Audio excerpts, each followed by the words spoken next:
కూటమి ప్రభుత్వంపై మాజీ మంత్రి అంబటి రాంబాబు మరోసారి ఆగ్రహం వ్యక్తం చేశారు. గుంటూరు జిల్లా జైలు నుంచి జర్నలిస్టు కొమ్మినేని శ్రీనివాసరావు విడుదల చేసిన నేపథ్యంలో ఆయన మాట్లాడారు. చీమకు కూడా హాని చేయని కొమ్మినేని జైల్లో పెట్టడం దుర్మార్గమన్నారు. కూటమి ప్రభుత్వానికి అనుకూలంగా వార్తలు రావడం లేదని, కొమ్మినేనిపై కక్ష కట్టారని ఆరోపించారు. కేవలం చంద్రబాబుకు అనుకూలంగా వార్తలు రావడం లేదు అని కొమ్మినేని లక్ష్య పెట్టి అరెస్ట్ చేశారని ఆయన ఆరోపించారు. ఇక పోలీసులు అరెస్ట్ చేసిన సమయంలో కొమ్మినేని కృష్ణంరాజుపై అమరావతి ప్రాంత ప్రజల ముసుగులో టీడీపీ గుండాలు దాడి చేసేందుకు ప్రయత్నం చేశారని మండిపడ్డారు. ఇక చీకటి పడిన తర్వాతే కొమ్మినేని విడుదల చేయాలని జైలు అధికారులు సీఎం చంద్రబాబు, మంత్రి లోకేష్ ఆదేశాలు ఇచ్చారని అంబటి ఆరోపించారు.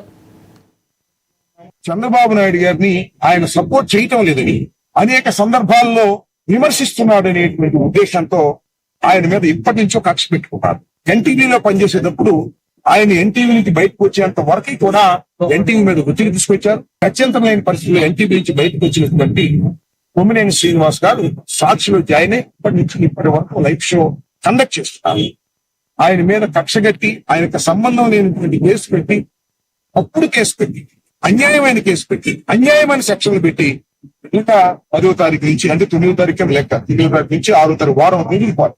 సరే, కోటోళ్ళం అంటే న్యాయవాదులుగా ఉన్నాము, పైగా పొలిటీషియన్స్ గా ఉన్నాము, సరే కానీ జర్నలిస్ట్ చీమకి కూడా హాని చేయనటువంటి జర్నలిస్ట్, కలం మీద ఆధారపడి పనిచేస్తున్నటువంటి జర్నలిస్టు వారం రోజుల పాటు జైల్లో ఉండటం అంటే నాకు కాస్త బాధేసిందని కూడా ఈ సందర్భంగా ఆలోచిస్తుంది. అలాంటి వ్యక్తిని ఇంత మానసికంగా వేధించవలసిన అవసరం ఎందుకు వచ్చిందో చంద్రబాబు నాయుడు గారికి నాకు అర్థం కావాలి. అంతేకాదు, మీరు గమనించవలసిన అంశం ఏంటంటే, సరే తప్పు జరిగిందని వారు భావించారు. ఎవరు? చంద్రబాబు నాయుడు గారు, లోకేష్ గారు భావించారు. వారి చేతుల్లో పోలీసులు ఉన్నారు. పోలీసులు ఉంటే కేసు పెట్టించారు. That is a false case. SC ST atrocities చేయటం వల్ల ఫాల్స్ కేసు రాకపోవచ్చు.